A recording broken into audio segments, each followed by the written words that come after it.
तक सत्य का साहस। सोशल मीडियाचा गैरवापर करून देशातील महत्त्वाच्या नेत्यांना लक्ष्य करण्याच्या घटनांमध्ये दिवसेंदिवस वाढ होत आहे। नागपुरातून अशीच एक खळबळजनक घटना समोर आली आहे।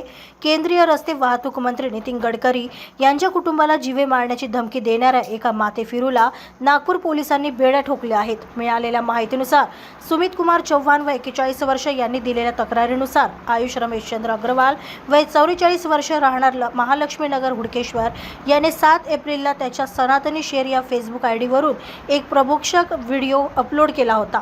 या व्हिडिओमध्ये त्याने थेट केंद्रीय मंत्री नितीन गडकरी यांच्या परिवाराला जीवे मारण्याची धमकी दिली होती। इतकेच नाही तर आयुष अग्रवाल याने आपल्या रघुनंदन.शेर या इंस्टाग्राम आयडी वरून हिंदू, मुस्लिम आणि बौद्ध धर्मियांमध्ये धार्मिक तेढ निर्माण होईल अशा आशयाचे पोस्ट देखील शेअर केल्या होत्या। या गंभीर कृत्याची दखल घेत नागपूरच्या धंतोली पोलिसांनी तात्काळ कारवाई केली आहे। सध्या आरोपी पोलिसांच्या ताब्यात असून पुढील तपास पोलीस करीत आहे। सनातनी शेर नावाच्या फेसबुक आयडीवरून दिनांक 7 एप्रिल 2026 रोजी एक व्हिडिओ अपलोड केला होता, ज्यामध्ये त्यांनी केंद्रीय मंत्री माननीय श्री नितीन गडकरी साहेबांच्या परिवाराला जीवे ठार मारण्याची धमकी दिली होती। तसेच त्यांनी आपला रघुनंदन.शेर नावाच्या इंस्टाग्राम आयडीवरून हिंदू, मुस्लिम तसेच बौद्ध समाजामध्ये तेढ निर्माण करण्याचा प्रयत्न केला।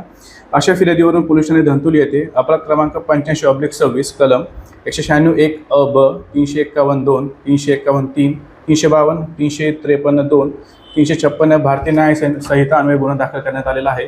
तसेच पुढील तपास सुरू आहे। सदर आरोपीला अटक करण्यात आलेली असून तपास प्रक्रिया चालू आहे।